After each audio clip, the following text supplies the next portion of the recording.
Baik, saudara-saudara sekalian, materi hari ini tentang siklus dan modul penganggaran. Ini sebagai bagian ya di pembahasan tentang bisnis proses di manajemen keuangan pemerintah atau siklus APBN ya, kalau kita masih ingat di pembahasan kemarin, bukan kemarin. Nah, ini adalah topik pembahasan kita hari ini. Pertama tentang pendahuluan, yaitu posisi penganggaran seperti apa, dasar hukum dan teori teori. Kemudian yang kedua berbicara mengenai proses bisnis di penganggaran ya secara umum.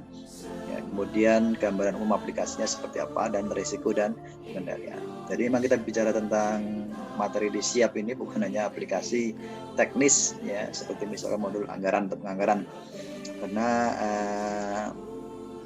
bagaimana kita belajar SIA itu di sana ada proses bisnis, kemudian ada aplikasi, ada user atau pengguna, ada juga hardware, software, ada kontrol ya dan lain sebagainya. Kalau nggak ada anggaran, bagaimana suatu satker bisa belanja? Ya. Baik, kita lihat di sini ini yang sudah kita bahas di pertemuan kemarin ya, bagaimana posisi penganggaran dalam siap. Ya, dalam sistem informasi pengelolaan data keuangan ya di APBN menempati posisi paling awal ya atau istilahnya bagian hulu ya sebelum nanti proses-proses yang lain seperti komitmen manajemen ya kemudian ada penerimaan dan pembayaran APBN ya. Kemudian juga ada manajemen cash sampai laporan keuangan. Ya, kalau kita kaitkan dengan budgeting and treasury, ya, termasuk juga didukung oleh sistem-sistem di luar dari Pandana Sakti di sini atau sistem yang lainnya, other system. Ada nanti terkait dengan pengadaan barang dan jasa ya di pemerintahan kita ada LKPP ya terkait dengan procurement. Kemudian ada sistem yang ada di Dijen Pajak sama Bea Cukai. Ada manajemen aset dan persediaan, ada pembayaran gaji, kemudian juga ada utang dan hibah sampai ke audit dan laporan. Nah, ini ada di luar budgeting and treasury karena memang pendekatan yang diadopsi oleh pemerintah kita adalah menggunakan pendekatan IFMIS ya Integrated Financial Management Information System di mana budgeting sama treasury sebagai sistem core ya sementara sistem yang lain yaitu interaksinya adalah di luar sistem. Tapi bukan berarti tidak penting ya, karena kalau misalkan tidak ada pembayaran gaji kan, bagaimana karyawan bisa bekerja? Ya, termasuk juga misalkan kalau tidak ada audit dan evaluasi, bagaimana akuntabilitas keuangan pemerintah. Cuman dalam posisinya ya di sini dia ada di luar sistem kalau kita petakan ya sistem informasinya. Baik, ini adalah dasar hukum yang terkait dengan siklus penganggaran ya dari 3 paket undang-undang keuangan negara, perbendaharaan negara dan selanjutnya. Kemudian ada sistem perencanaan pembangunan nasional, ada RPJP, ada RKP, kemudian juga ada rencana kerja dan anggaran KL, klasifikasi anggaran dan seterusnya. Ya. Termasuk juga PMK yang secara khusus membahas tentang tata cara perencanaan penetapan alokasi dan DIPA oleh BUN. Ya, kemudian juga petunjuk penyusunan dan penelahan RKKL dan pengesahan DIPA dan revisi anggaran. Ya. Bicara mengenai konsep anggaran, sebenarnya kalian sudah mendapat mata kuliah di PKN ya PPKN ya. Jadi saya tidak akan banyak membahasnya ya. Di sini misalkan cuma mengingatkan saja ya seperti definisi dari KBBI ya, ini misalkan jelaskan sebagai bagaimana memperhitungkan belanja atau biaya ya secara kontekstual ya terkait dengan misalkan anggaran belanja pesta perkawinan. Nah kalau dalam konteks negara berarti anggaran belanja negara termasuk pendapatannya. Ya. Kemudian juga meliputi perkiraan, perhitungan, aturan ya nanti berkaitan dengan misalkan bagaimana konsep-konsep perencanaannya, bagaimana misalkan nanti penggunaannya, ya, kemudian juga yang lain-lain. Sehingga di sini secara ekonomi taksiran mengenai penerimaan dan pengeluaran kas yang diharapkan untuk periode yang akan datang. Ya, jadi misalkan untuk 2021 itu dirancang di 2019 dan 2020.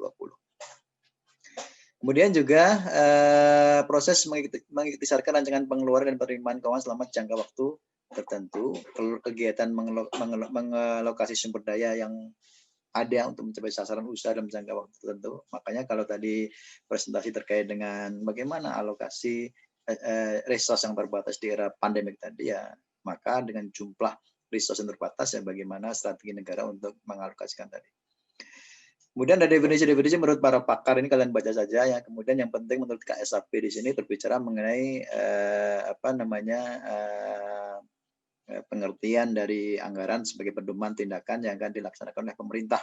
Ya, dari pendapatannya berapa ya perkiraannya, belanjanya berapa, transfernya, pembiayanya berapa, ya, dalam hitungan rupiah. Kemudian disusun menurut klasifikasi tertentu secara sistematis. Dalam Undang-Undang Dasar 1945 disebutkan bahwa APBN adalah wujud dari pengelolaan keuangan negara. Setiap tahun ditetapkan dengan undang-undang. Ya. Ini ciri khas dari APBN ya. Jadi setiap tahun harus ada undang-undang ya, yang mengamanatkan bagaimana pengeluaran ditampung ya, bagaimana pendapatan diperoleh ya, atas siapa ya, persetujuan DPR, tentu diajukan oleh Presiden. Jikalau misalkan dalam rentang tertentu tidak disetujui oleh DPR, maka pemerintah menggunakan APBN tahun sebelumnya. Ya, ini mungkin kalian sudah mendapatkan di mata kuliah PPKN ya. Baik, lalu fungsi anggaran apa saja sih? Ada fungsi otorisasi, fungsi perencanaan, pengawasan, alokasi, distribusi, sampai stabilisasi. Otorisasi misalkan ya, bahwa APBN tadi atau anggaran ini ya, yang telah diterbitkan oleh pemerintah melalui terbitnya undang-undang, perpres, dokumen anggaran, itu menjadi dasar pendapatan bisa direalisasikan, belanja bisa direalisasikan pada tahun yang tertentu. Kemudian fungsi perencanaan artinya anggaran menjadi pedoman bagi manajemen, dalam hari ini adalah satuan kerja ya pemerintah, untuk merencanakan kegiatan pada tahun yang bersangkutan. Sehingga nanti dalam perencanaan atau penyusunan anggaran itu ya bukan anggaran disusun ketika tahun sudah berjalan ya, tapi di tahun sebelumnya ya itu sudah disusun perencanaan dan penganggaran. Yang ketiga ada fungsi pengawasan, ini untuk pedoman apakah kegiatan penganggaran pemerintahan sudah sesuai dengan ketentuan-ketentuan yang ditetapkan ya. Sehingga pada saat akuntabilitas APBN nanti akan diperiksa oleh BPK ya, untuk memberikan kira-kira apakah pemerintah sudah menjalankan amanat undang-undang APBN atau belum. Ya. Yang keempat fungsi alokasi, ini untuk mengurangi angka pengangguran dan pemborosan sumber daya ya, serta meningkatkan efisiensi dan efektivitas perekonomian. Dan distribusi ya, disusun APBN untuk kesejahteraan, keadilan, kepatutan ya, kira-kira misalkan anggaran untuk pengadaan kendaraan pejabat ya eselon 1 misalkan, apakah anggaran senilai 1 miliar, 2 miliar untuk pembelian mobil tadi sudah patut atau belum ya, bahas di fungsi distribusi. Dan stabilisasi ini dalam rangka untuk mempertahankan kerangka ekonomi makro nasional ya, misalkan bagaimana agar pertumbuhan ekonomi suatu negara itu misalkan stabil ya, 3%, 5%, tidak terjadi inflasi misalkan ya, dan lain sebagainya. Baik, kita lanjut lagi. Rekan-rekan sekalian, ada 3 pendekatan yang digunakan untuk siklus penganggaran di sini ya. Pertama adalah penganggaran terpadu atau unified budget. Maksudnya apa?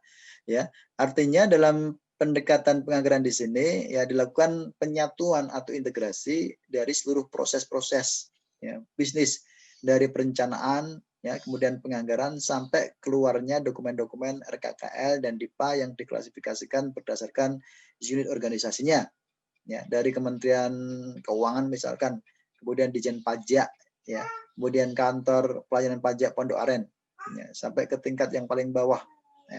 Kemudian juga fungsi-fungsi, apakah fungsi ekonomi, fungsi pertanian, pertahanan, keamanan dan lain sebagainya, dan jenis belanja pegawai, barang, modal ya,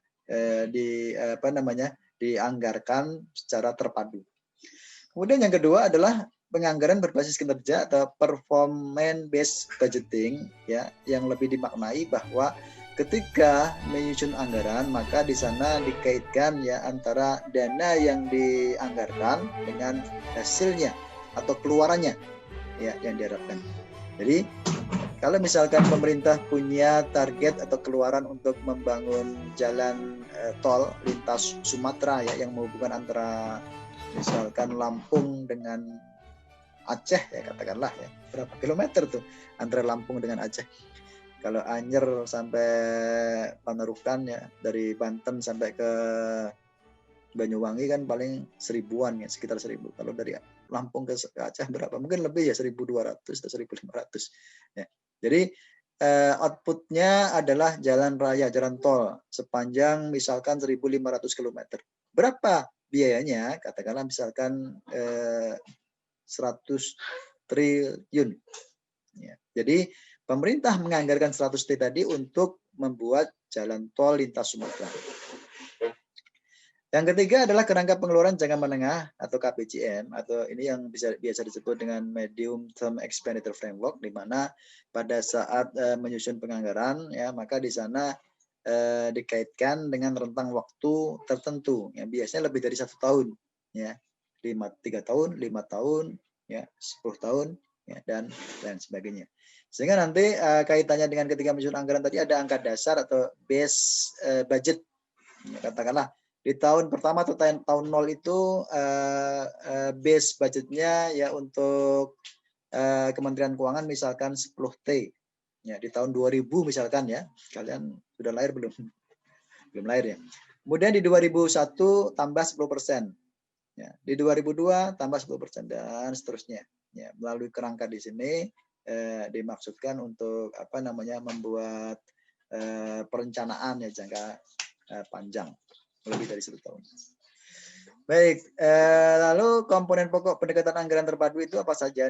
Tadi sudah kita singgung ya, dari unit organisasi, dalam hal ini adalah Satker, Satuan Kerja, sebagai kuasa pengguna anggaran untuk menjalankan semua kegiatan. Yang kedua ada kegiatan, di sini ditujukan untuk mewujudkan sasaran program dari unit organisasi. Ya, misalkan kalau program unit organisasi pemerintahan ya, misalkan Kementerian Kesehatan adalah memberantas penyakit menular, ya, apakah penyakit berbahaya, ya, COVID misalkan ya. Kegiatannya apa saja? Ya, ada kegiatan sosialisasi penyakit COVID, ya, kemudian juga pembelian vaksin COVID, pelaksanaan vaksinasi COVID ya, dan lain sebagainya. Yang ketiga ada keluaran, jenis belanja, dokumen anggaran ya, dan seterusnya. Nanti lebihnya kita akan bahas lagi ya. Ini. Baik.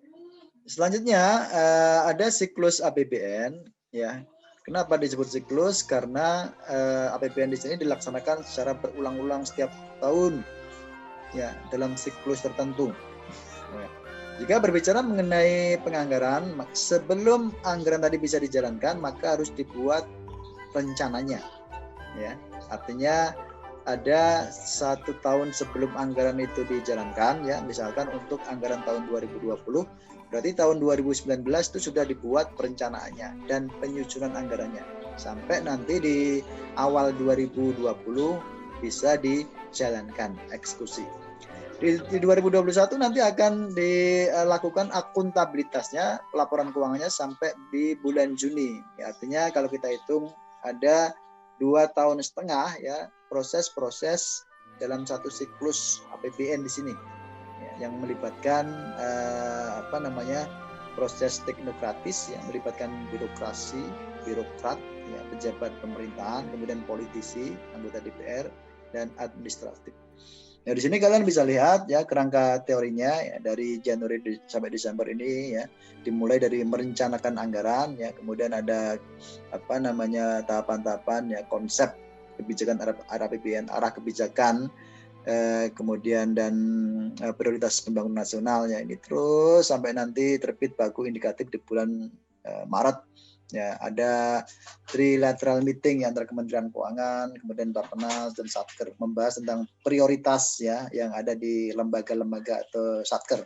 Misalkan di Kementerian Kesehatan ya, kira-kira Prioritas mereka apa sih untuk APBN tahun 2021? Misalkan untuk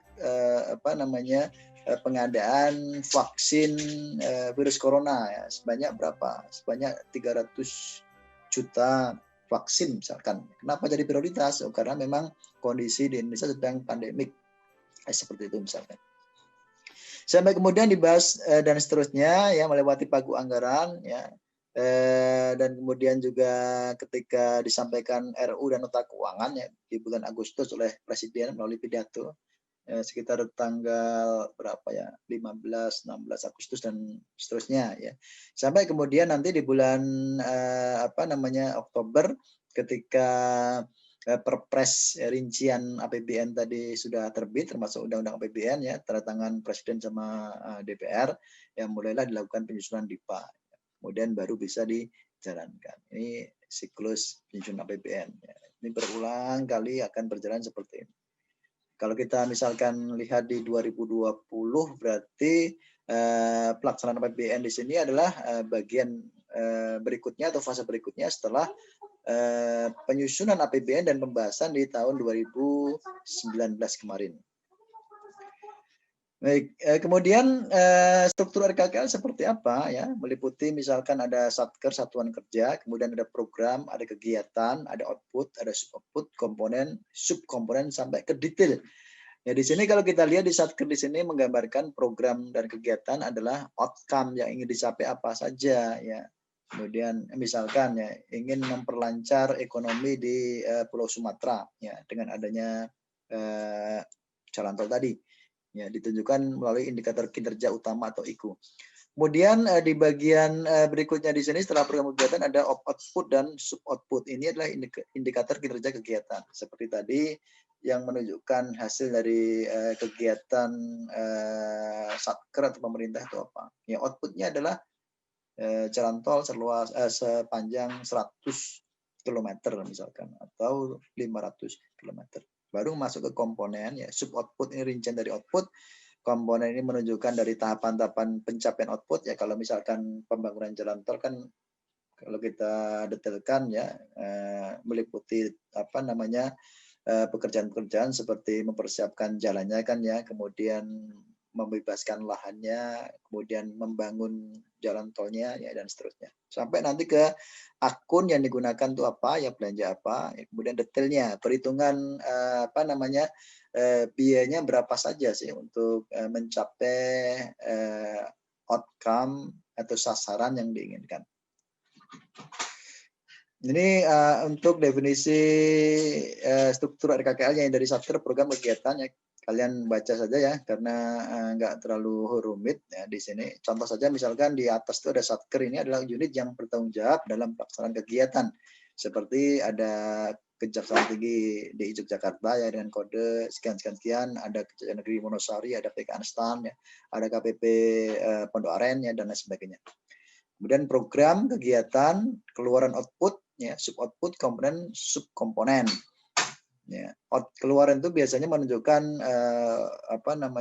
jenis keluarannya apa ya, apakah barang atau jasa yang bisa terukur dan spesifik seperti jalan ya, jembatan itu kan bisa diukur kan ya, berapa panjangnya atau berapa unit jalan atau berapa unit jembatan ya, berapa unit sekolah ya, 10 gedung atau misalkan 100 ruang kelas ya dan lain sebagainya. Oke, ini contoh tadi yang saya sampaikan tentang akunnya ya, belanja rehabilitasi sosial dalam bentuk uang, kemudian dalam bentuk barang, kemudian detailnya adalah seperti ini. Ada keperluan cari di perkantoran, satu paket 42.440. Ya, kemudian yang misalkan di sini ada langganan koran dan majalah ya. Sekian eksemplar kali berapa bulan ya, 72 bulan per per eksemplarnya sekitar 100 sekian ribu ya, total sekian ribu. Jadi misalkan untuk belanja terkait dengan keperluan perkantoran di sini totalnya 128 juta sekian. Ini contoh dari detail atau item untuk perhitungan biaya tertentu. Baik, kemudian dalam APBN ada jenis-jenis pagu yang disusun. Pertama adalah pagu indikatif. Ini biasanya dilakukan di bulan Maret ya, melalui review KPJM dan inisiatif baru. Kemudian yang kedua ada pagu anggaran di bulan Juni. Ya, setelah pagu indikatif itu disetujui antara Bappenas, Kementerian Keuangan dan Satker. Kalau ada penyesuaian angka dasar, ya baik yang diusulkan oleh DPR RI hasil dari pembahasan ataupun misalkan inisiatif baru ya, tambahan misalkan ya DPR mengusulkan kepada pemerintah untuk membangun jalan tol nambah panjang jalan tol di lintasan Sumatera. Sebelumnya belum terhubung sampai ke Sumatera Selatan ke Medan, ya, kemudian ditambahkan ya, berapa ratus kilometer misalkan. Kemudian pagu anggaran ini biasanya di bulan Oktober, yaitu selain hasil dari pagu anggaran, ya, kemudian ada penyesuaian dan inisiatif baru, ya, baik dari DPR ataupun dari pemerintah, bukan di sana. Baik, rekan-rekan sekalian, kita masuk ke proses bisnis ya di diagram konteks. Di sini ada Satker, ada kementerian atau lembaga sebagai pengguna anggaran, ada presiden, ada DPR RI, ada Bappenas, ada Kementerian Keuangan. Kementerian Keuangan posisinya di sini sebagai Chief Financial Officer atau sebagai Bendahara Umum Negara atau BUN. Sebaliknya, Kementerian Keuangan sebagai pengguna anggaran ada di sini. Ya. Jadi, ketika nanti Bappenas sama Kementerian Keuangan menetapkan RKP, ya, maka RKP nanti akan digunakan oleh kementerian dan lembaga ini untuk menyusun renja. Ya. Renja nanti akan digunakan ya ketika disetujui oleh Kementerian Keuangan sama Bappenas ya untuk menyusun usulan RKKL.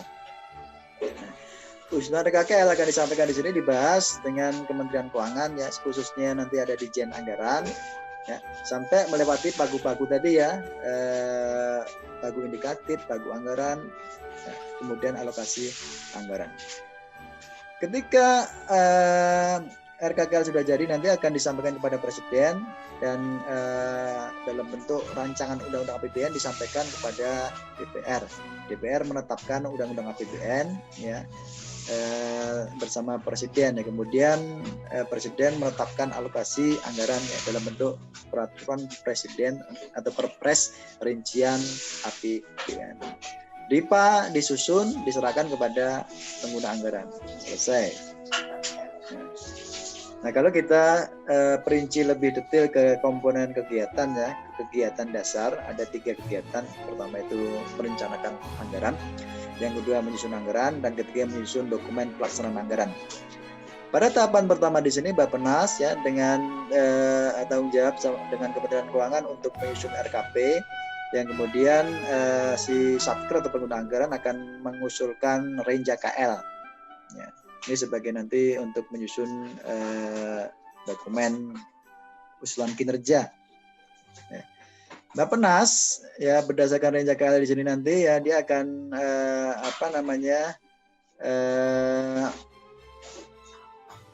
melakukan review atau melakukan apa istilahnya ya menyesuaikan ya kira-kira renja yang yang pas ya bagi setiap satker itu seperti apa sih ya, sampai nanti di sini adalah dokumen renja KL, ini adalah output yang nanti akan digunakan untuk kegiatan berikutnya di sini ya berupa menyusun anggaran.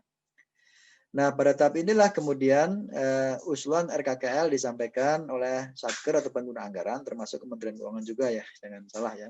Tapi Kementerian Keuangan sebagai pengguna anggaran. Adapun Kementerian Keuangan sebagai BUN ada di sini. Ya. Kementerian Keuangan sebagai BUN nanti akan melakukan review terhadap RKKL sampai dihasilkan RKKL yang sudah final. Ya. RKKL di sini nanti digunakan untuk menyusun rancangan undang-undang APBN ya, disampaikan Presiden ya kepada DPR RI ya, kemudian disahkan ya, ketika disahkan nanti maka Presiden yang juga akan menetapkan Perpres rincian APBN. Berikutnya akan digunakan oleh kegiatan yang ketiga untuk menyusun dokumen pelaksanaan anggaran. Inputnya adalah RKKL, kemudian ada undang-undang APBN, ada Perpres rincian APBN, ya sampai dihasilkan nanti adalah DIPA. Siapa yang bertanggung jawab nanti? Kementerian Keuangan di sini. Ya, hasilnya disampaikan kepada Satker atau pengguna anggaran. Ya memang awalnya pengguna anggaran tadi akan menyampaikan konsep DIPA, ya, tapi yang menyetujui menetapkan nanti adalah Kementerian Keuangan. Baik, kita lanjut lagi. Lalu prosedur penganggaran yang agak lebih detail, ada poin-poin di sini. Pertama, ketika arah kebijakan dan prioritas pembangunan nasional itu ditetapkan ya dalam bentuk RKP tadi. Ya, makanya tadi ini kan ada RKP ya. Ini adalah langkah awal ketika disusun RKP. Yang selanjutnya KL akan menyusun Renja KL ya. Biasanya siapa? Kementerian Keuangan sama Bappenas. Pada tahap berikutnya adalah penyusunan dan penetapan pagu indikatif. Ini sebagai langkah awal yang kemudian nanti akan digunakan sebagai dasar untuk penyusunan RAPBN, dan juga di sana ada pembahasan trilateral meeting ya, antara Kementerian PPN, Bappenas, Kementerian Keuangan, kemudian kementerian lembaga ya, sampai kemudian ditetapkan RKP di sini nih yang sudah fix ya atau final. Hasil pembahasan di DPR menjadi masukan untuk penyusunan APBN, sehingga tadi kan ada penyesuaian apakah ada inisiatif baru ya, apakah dari DPR atau ada dari pemerintah. Pada saat yang sama dilakukan pembahasan kerangka ekonomi makro dan PPKF ya, serta RKP di Badan Anggaran Perpres RKP dan lain sebagainya ya, sampai kemudian KL menyusun Renja KL dan dikaji di DPR, dilanjutkan dengan pagu anggaran yang terbit pada bulan Juni ya. Kemenkyu sama Bappenas ini juga masih menjadi PIC. Apa yang dilakukan ya, mulai dari nyusun menetapkan pagu anggaran, KL melakukan penyesuaian atas RKKL, kemudian KL, Kemenkyu, Bappenas melakukan penelaahan RKKL. Menelaah itu berarti adalah mereview usulan RKKL dari setiap Satker. Ya, misalkan ketika Satker mengusulkan pembiayaan anggaran untuk membangun gedung kantor misalkan ya dengan usulan 100 miliar, kira-kira apakah usulan tadi bisa disetujui atau enggak ya oleh pemerintah ya melalui representasi dari Kementerian Keuangan sama Bappenas. Jika oke, berarti ya disetujui, jika tidak maka usulannya dicoret ya, enggak disetujui. Baik, kita lanjut lagi. Ya, ada penyampaian RUU dan nota keuangan tadi sudah saya singgung ya di bulan Agustus ya, ketika Presiden menyampaikan pidato ya tentang pertanggungjawaban keuangan tahun sebelumnya, termasuk juga menyampaikan nota keuangan RUU APBN untuk tahun berikutnya ya, di hadapan DPR, yang selanjutnya nanti akan dibahas oleh DPR RI ya sampai di bulan Oktober. Proses berikutnya dalam penetapan RUU APBN di DPR yang melibatkan Kementerian Keuangan, DPR RI sama KL. Di sini sudah langsung masuk ke usulan RKKL tadi. Ya. Hal-hal yang dilakukan di sini, pertama penyampaian pagu alokasi anggaran, yang kedua penyusunan perpres rincian APBN, ini nanti digunakan untuk menyusun DIPA ya. Kemudian KL melakukan penyesuaian dan penyusunan RKKL oleh KL. Jadi kalau misalkan pada saat menyusun pagu indikatif, KL kan memang sudah menggunakan aplikasi dari Krishna sampai ke Sakti ya. Itu berjalan terus ya ketika di bulan Oktober, ya, September, Oktober di sini ya, ketika undang-undang APBN mau disahkan, kemudian juga Presiden mau menetapkan perpres rincian APBN ya. Mereka senantiasa menyesuaikan angka-angka, hitung-hitungan dalam aplikasi Sakti. Ya. Mereka itu siapa? Pengguna anggaran ya, atau Satker sebagai pengguna anggaran. Kemudian KL, Kemenkyu, Bappenas melakukan penelaahan RKKL lagi, dan sampai akhirnya ketika undang-undang tadi ini ditetapkan, ya, Presiden menetapkan peraturan Presiden rincian APBN nanti digunakan sebagai dasar untuk menyusun DIPA, baik oleh KL dan Kementerian Keuangan. Kok KL? Ya, KL itu mengajukan konsepnya, konsep DIPA. Tapi yang menyetujui siapa? BUN, Menteri Keuangan. Kemudian ketika DIPA sudah diterbitkan oleh Kementerian Keuangan dengan KL, maka DIPA akan disampaikan secara simbolis ya ke oleh Presiden ya ke KL. Ya, sebagai bagian dari selesainya perencanaan dan penganggaran sampai nanti di tahun yang akan datang ya, tahun baru ya, bulan Januari, anggaran bisa dijalankan. Baik, kita masuk ke ranah aplikasi rekan-rekan sekalian ya. Dalam konteks penganggaran setidaknya ada 3 kegiatan. Pertama adalah perencanaan anggaran, yang kedua penyusunan anggaran, yang ketiga penyusunan dokumen pelaksanaan anggaran atau DIPA. Pada saat perencanaan anggaran, ya, di sini yang dikomandoi oleh Bappenas, ya, digunakan aplikasi Krishna. Ya, aplikasi ini mengolah data rencana kinerja anggaran KL, kemudian juga melakukan sinkronisasi dari perencanaan penganggaran dan informasi kinerja KL. Contoh, informasi kinerja KL itu apa? Ya misalkan KL tertentu ya, misalkan Ditjen Pajak punya kinerja untuk mengumpulkan pendapatan pajak pada tahun 2020 sebesar misalkan 1.700 T. Ya. Untuk sampai bisa mengumpulkan angka sebesar itu, kira-kira perlu dibiayai berapa? Perlu dianggarkan berapa? Kan ada anggaran, misalkan anggaran operasional kantor, anggaran nanti untuk intensifikasi pajak, anggaran untuk ekstensifikasi program pajak, anggaran untuk pemeriksaan pajak ya, dan lain sebagainya. Hasilnya adalah data referensi RKKL ya, berupa nanti ini RKP dan RenjaKL. Jadi aplikasi utama di sini adalah Krishna, Sakti ya, dan SPAN. Input di Krishna yaitu visi dan misi KL, sasaran program, kemudian sasaran strategis ya, program itu sendiri, dan kegiatan itu sendiri. Ada nominal uangnya sih, tapi angkanya masih gelondongan ya, besar, belum sampai rinci. Nanti rinciannya akan lakukan di aplikasi Sini Sakti di kegiatan penyusunan anggaran. Outputnya RKP sama RenjaKL ini nanti digunakan sebagai data input di kegiatan penyusunan anggaran ya. Di kegiatan di sini digunakanlah baru aplikasi Sakti. Di sinilah konteksnya Kementerian Keuangan atau pemerintah mulai menggunakan aplikasi Sakti ya untuk modul penganggaran ya, modul anggaran. Pada tahun 2020 di sini modul penganggaran yang berbasis web sudah mulai diimplementasikan di seluruh KL di Indonesia ya, dengan sekitar 24.000 satker. Untuk tahun yang lalu mereka ini siapa? KL yang belum melakukan piloting penggunaan Sakti ya, di luar Kementerian Keuangan, PPATK ya, dan lain sebagainya. Ya, jadi untuk Kementerian Keuangan kan dan beberapa satker ya, beberapa KL 7 satker sudah menyelenggarakan aplikasi Sakti ya. Itu tidak ada masalah di tahun 2020 di sini ya. Artinya ya tetap jalan ya. Ya. Kecuali satker-satker di luar tadi ya, seperti misalkan Kementerian Kesehatan, Kementerian Pertanian ya, dan lain sebagainya. Mereka di tahun sekarang ini ketika nyusun anggaran untuk tahun 2021 digunakanlah aplikasi Sakti berbasis web. Data yang diolah ada RKP, RenjaKL, kemudian KAK, kerangka acuan kinerja yaitu TOR, kemudian ada RAB ini rencana anggaran biaya, ada kertas kerja ini untuk menuangkan dalam perhitungan RKKL, data pendukung dan lain sebagainya. Contoh data pendukung itu apa sih?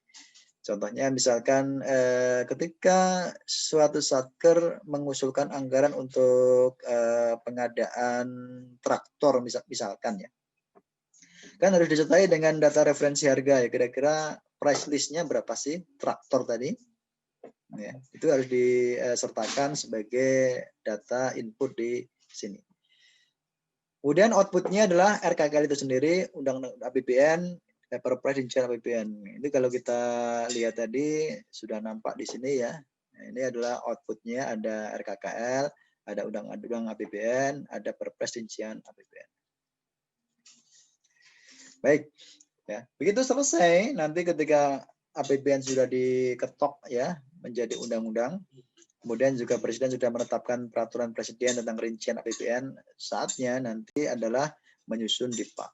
Nah, disinilah digunakan aplikasi SPAN dan Sakti. Ya. DJA sama DJBB akan menggunakan data RKKL sama rincian APBN di sini nanti untuk menyusun DIPA. Ya, tentu juga melibatkan Satker juga sebagai unit yang nanti akan mengajukan konsep DIPA-nya. Aplikasi SPAN ya, dalam hal ini ada aplikasi apa namanya CW SPAN ya, atau custom web SPAN itu sudah digunakan. Perencanaan anggaran dan kinerja setiap KL dan SKPD di pemerintah pusat dan daerah. Cuman karena yang kita bicarakan di sini untuk pemerintah pusat ya, berarti di sini ya kita masuk ke apa namanya ranah pemerintah pusat ya, untuk KL-nya. Tapi untuk aplikasi memang digunakan baik pemerintah pusat maupun pemerintah daerah. Karena memang domain atau tugas umum dari Bappenas adalah bagaimana merencanakan, mengintegrasikan ya penganggaran baik di pemerintah pusat maupun di pemerintah daerah. Outputnya tadi sudah RKP sama Renja KL. Nah, alur sinkronisasi data perencanaan penganggaran seperti apa? Saudara-saudara sekalian, bahwa dari awal ya memang untuk perencanaan penganggaran ini berusaha untuk disinkronkan.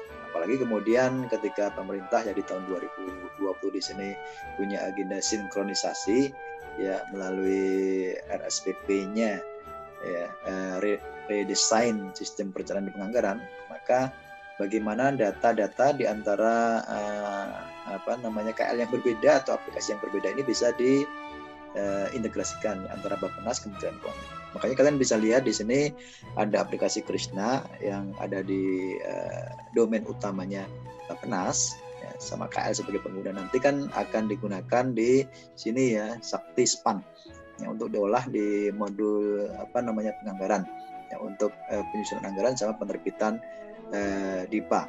Ini tadi ada satu anggaran sebagai satu aplikasi yang nanti akan menjadi bagian dari modul anggaran ya, sampai kemudian DIPA-nya dihasilkan ya di SPAN, nanti DIPA-nya akan disimpan di sana digunakan untuk belanja oleh Satker. Jika ada perubahan revisi alurnya seperti ini hampir sama sebenarnya dengan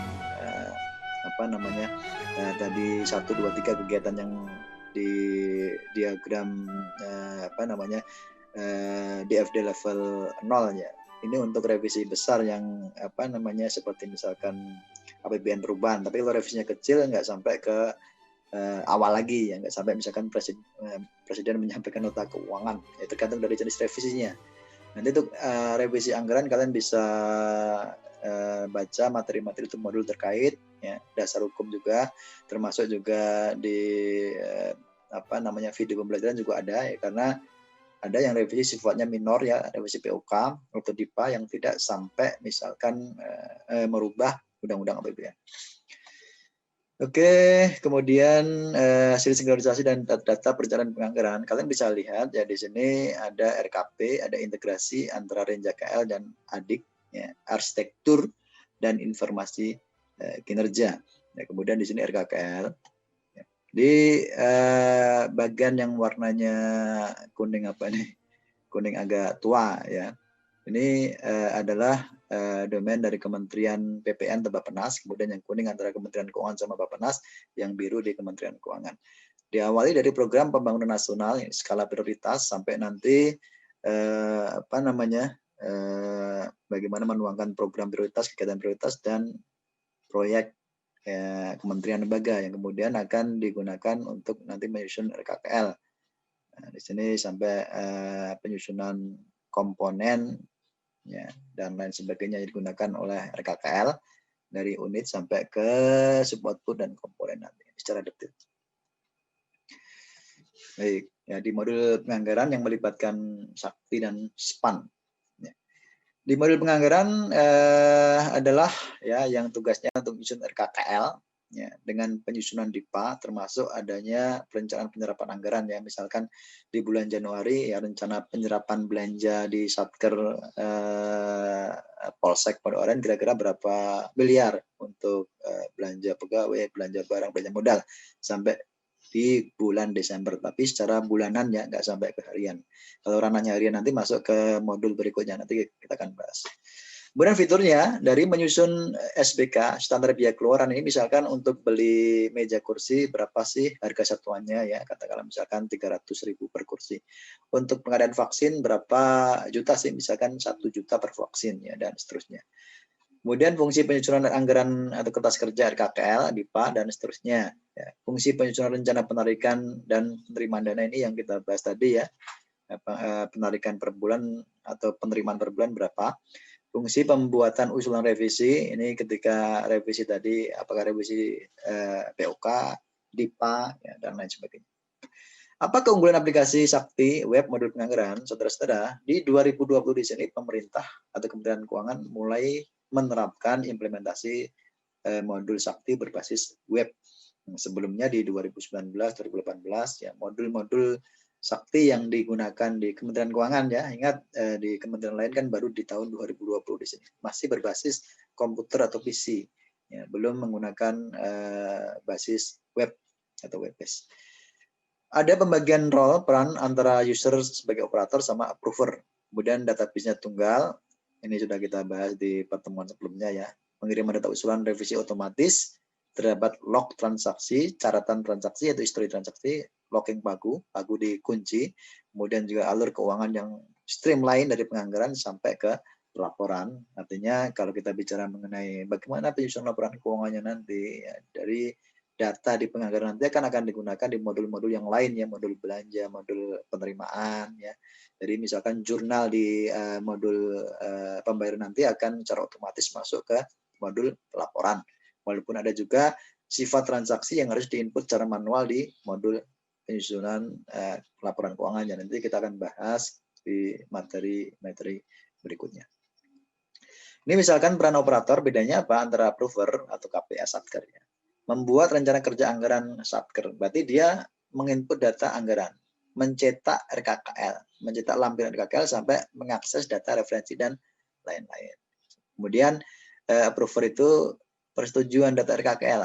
Jadi input data yang di-input oleh operator ditelaah, direview, kalau oke disetujui, termasuk juga persetujuan data rencana penarikan dana ya POK, ya, persetujuan data rencana penarikan pendapat penerimaan dan lain sebagainya. Dalam aplikasi Sakti ya status data jelaskan atau diidentifikasi sebagai berikut. Misalkan untuk RKKL awal ya 000, DIPA awal ya, B 00. Kemudian usulan revisi DIPA ke AXX ya, dan seterusnya ya. Alurnya penyusunan anggaran seperti apa dari Satker unit 1 ke DJA Kementerian Keuangan. Misalkan kalau dari KPP Pondok Aren berarti nanti dia akan menyampaikan usulan ke Ditjen Pajak ke DJA ke Kementerian Keuangan.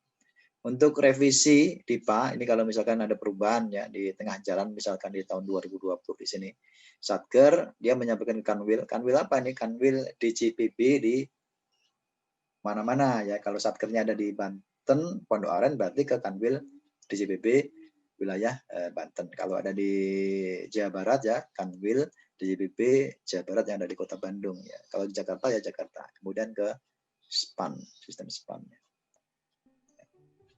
RKP adalah dokumen perencanaan nasional untuk periode 1 tahun yang merupakan penjabaran dari rencana pembangunan jangka menengah nasional. Isinya apa saja? Ada kerangka ekonomi makro, di dalamnya ada kebijakan fiskal moneter, ya, prioritas pembangunan, ya, misalkan apakah memperbanyak infrastruktur jalan, rencana kerja dan pendananya, baik dilaksanakan langsung oleh pemerintah maupun ditempuh dengan mendorong partisipasi masyarakat. Kemudian ada RNJKL, ya, rencana kerja kementerian atau lembaga atau rencana kinerja kementerian lembaga, yaitu dokumen perencanaan KL yang disusun dengan berpedoman pada Renstra dan mengacu pada prioritas pembangunan nasional dan pagu indikatif serta memuat kebijakan program kegiatan pembangunan baik dilaksanakan oleh pemerintah maupun dengan mendorong partisipasi masyarakat.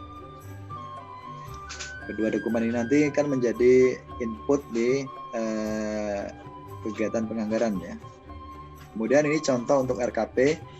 Misalkan di sini ada bidang pembangunan ekonomi. Ya. Apa saja isu strategisnya? Ada transformasi struktur industri, ada peningkatan daya saing tenaga kerja. Isu-isu ini kenapa kok ditaruh di sini ya di RKP nanti ini digunakan untuk menetapkan skala prioritas pembayaran penganggaran ya skala prioritas penganggaran dalam APBN. Baik, kita lanjut lagi.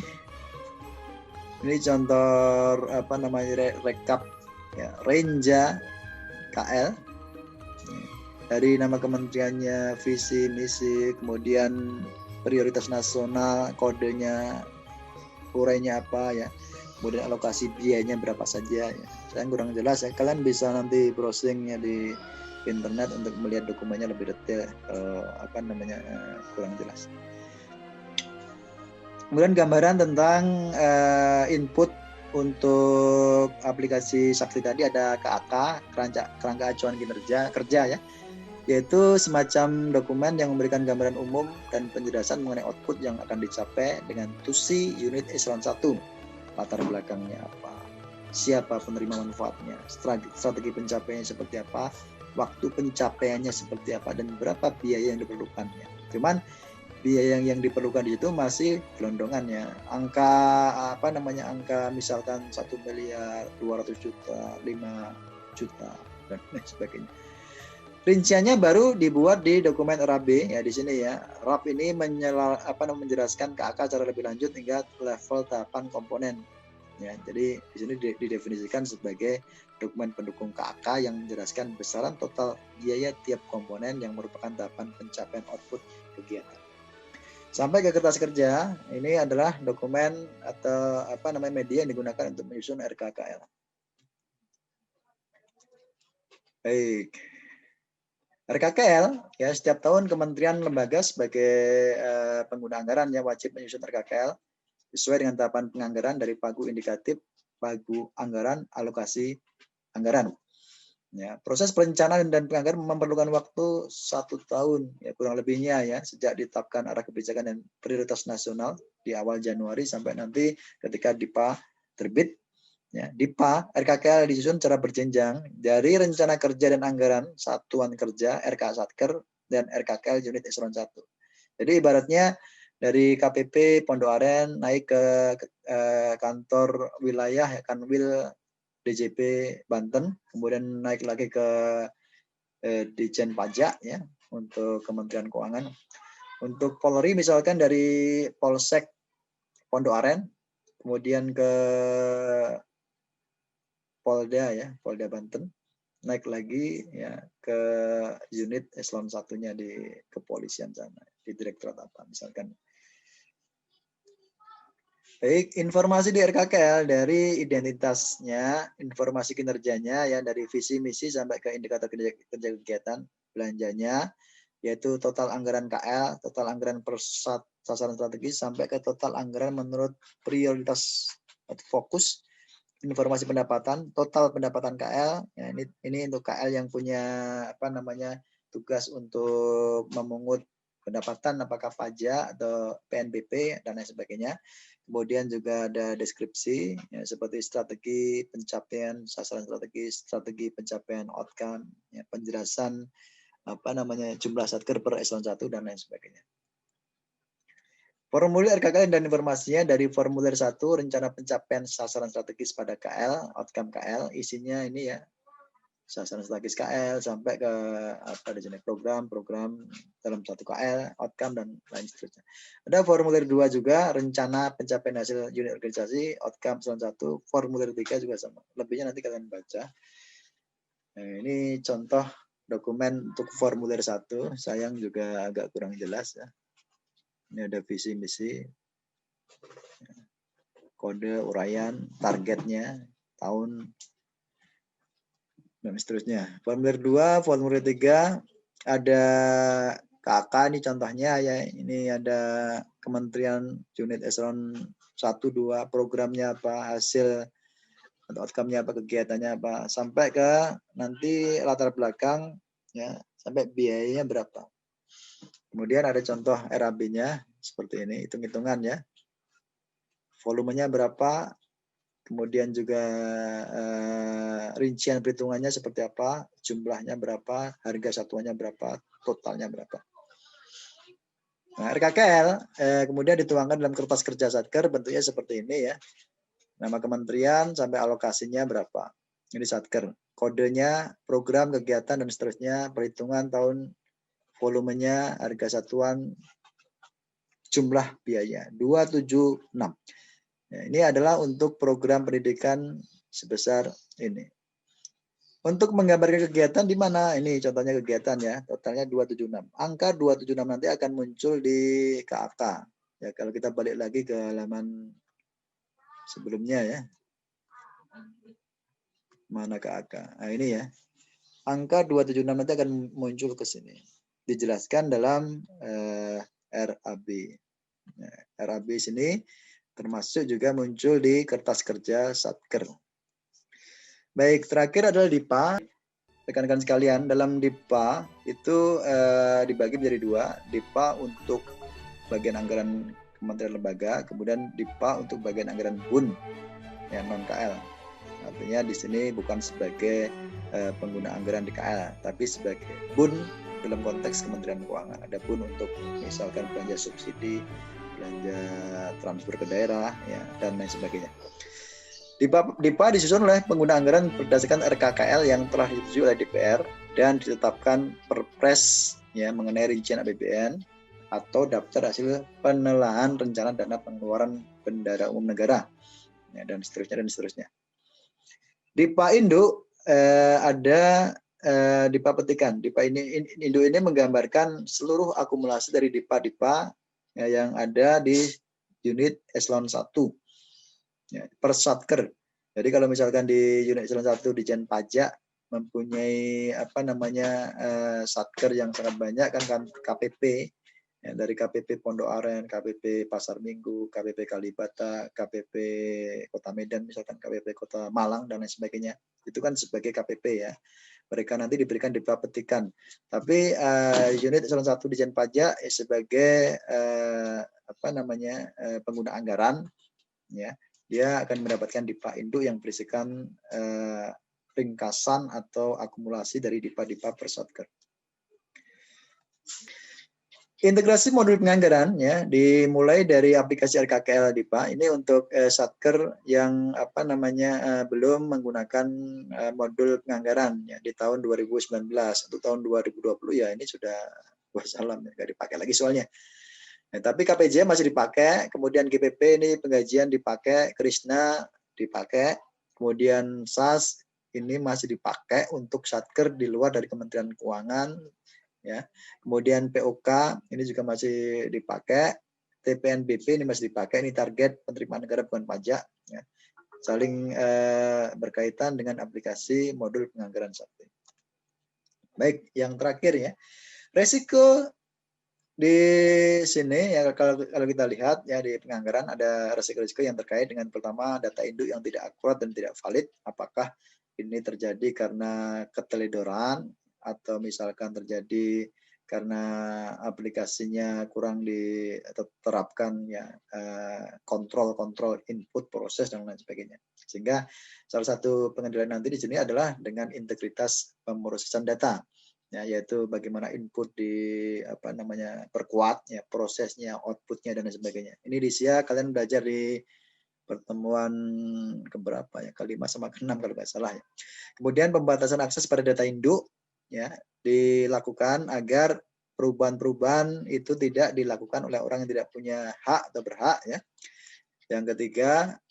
Yang kedua ada kehilangan dan kerusakan data, apakah karena terbakar, kebanjiran, sabotase ya, dan huru hara. Ya. Bagaimana pengendaliannya? Dari backup atas data, bisa setiap hari, bahkan setiap jam, ya, setiap bulan dan lain sebagainya. Kemudian juga menerapkan disaster recovery plan. Ini ketika infrastruktur utama itu gagal berfungsi, ya, data centernya jebol, rusak, terbakar, ada gempa bumi misalkan, maka data center cadangan yang ada di kota yang lain siap untuk menggantikan operasional dari pusat data sistem tersebut. Yang ketiga ada kualitas penganggaran yang buruk. Ini kadang juga output yang dihasilkan juga kurang bagus ya, tidak mencerminkan keinginan masyarakat, juga tidak sinkron nyambung antara program, rencana kerja dan dana yang dialokasikan. Nah, ini bisa terjadi. Bagaimana pengendaliannya? Dengan melakukan pelatihan dan sosialisasi kepada pegawai. Ya. Sehingga setiap pegawai di kementerian kan mendapatkan pelatihan diklat ya, diklat apa saja termasuk diklat teknis bagaimana nyusun anggarannya di sini. Kemudian sosialisasi, monitoring dan supervisi yang memadai oleh personel ya, atasan, pemantauan, pengendalian entry data. Kemudian ada sinkronisasi antara perencanaan anggaran dan kinerja ya, data yang di input di aplikasi Krishna itu bagaimana outputnya itu terjaga dan bisa diinput ke aplikasi Sakti itu harus dilakukan sebaik mungkin. Kemudian memperkuat proses pengelolaan RKKL ya, dengan standar yang bagus, terintegrasi, tepat waktu ya, dan lain sebagainya. Memaksimalkan peran legislatif dalam pembahasan APBN ini sebagai fungsi pengawasan ya, sebenarnya DPR yang punya peran ya, fungsi sebagai legislasi, anggaran dan pengawasan ini juga harus maksimal ketika membahas rancangan undang-undang APBN.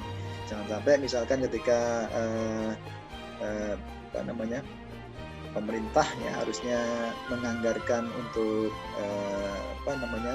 belanja yang sifatnya prioritas ya di tahun-tahun pandemik ini kok sedikit yang dialokasikan. Maka di sana nanti peran DPR atau legislatif dalam konteks untuk penganggaran yang buruk. Kemudian kecurangan yang berawal dari ranah penganggaran ini juga bisa terjadi ya, yang meliputi atau melibatkan baik dari kalangan birokrat ya, teknokrat, politisi lebih-lebih ya, bahkan masyarakat sebagai penyedia barang dan jasa juga bisa terjadi. Bagaimana pengendaliannya? Dari memilih petugas penyusun anggaran yang berintegritas ya, sejak awal sudah dilakukan seperti itu. Kemudian juga pemilihan tugas yang cukup sebagai operator, sebagai approver ya, dan lain sebagainya. Dengan tanggung jawab yang berbeda-beda itu harus dipisahkan.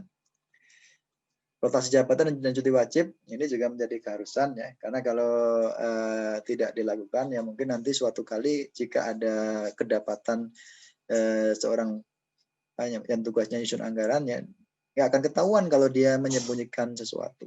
Ya. Kemudian yang keempat ada fakta integritas, ya, ada penandatanganan oleh setiap personel ya untuk menolak atau tidak menerima gratifikasi dan lain sebagainya. Dan konfigurasi sistem aplikasi yang memadai ya, dalam hal ini apakah Krishna, Sakti, Span ya dilakukan konfigurasi. Ya, akses kontrol diberlakukan sehingga hanya bisa diakses oleh personel yang punya wewenang saja, tidak disalahgunakan, ya, dan lain sebagainya. Yang keenam ada memperkecil terjadinya peluang fraud, ya, memperkecil pertemuan antara penyusun anggaran, kemudian stakeholder yang lain, ya, termasuk juga anggota legislatif. Yang ketujuh pengawasan masyarakat, ya, jika misalkan ada potensi penyimpangan itu bisa dimitigasi dan ketahui oleh masyarakat sebagai pihak yang sangat berkepentingan yang merasakan dampak dari pembangunan yang dilakukan oleh pemerintah. Dan penegakan hukum yang tegas ini juga sangat penting, karena bagaimanapun kalau para pelaku fraud-nya apakah yang melibatkan birokrasi, politisi itu tidak ditindak secara tegas, maka praktek-praktek ini akan terus terjadi. Ya. Kasus-kasus tidak akan berhenti di kasus EKTP, kasus pembangunan Wisma Atlet ya, dan lain sebagainya. Akan terus lahir kasus-kasus yang lain kalau misalkan pemerintah tidak tegas ya, dalam penegakan hukum pada para koruptor. Baik, saudara-saudara sekalian, itu untuk materi pertemuan hari ini tentang siklus dan modul penganggaran. Saya kira pertemuan kita di sore hari ini. Selamat sore. Wassalamualaikum warahmatullahi wabarakatuh.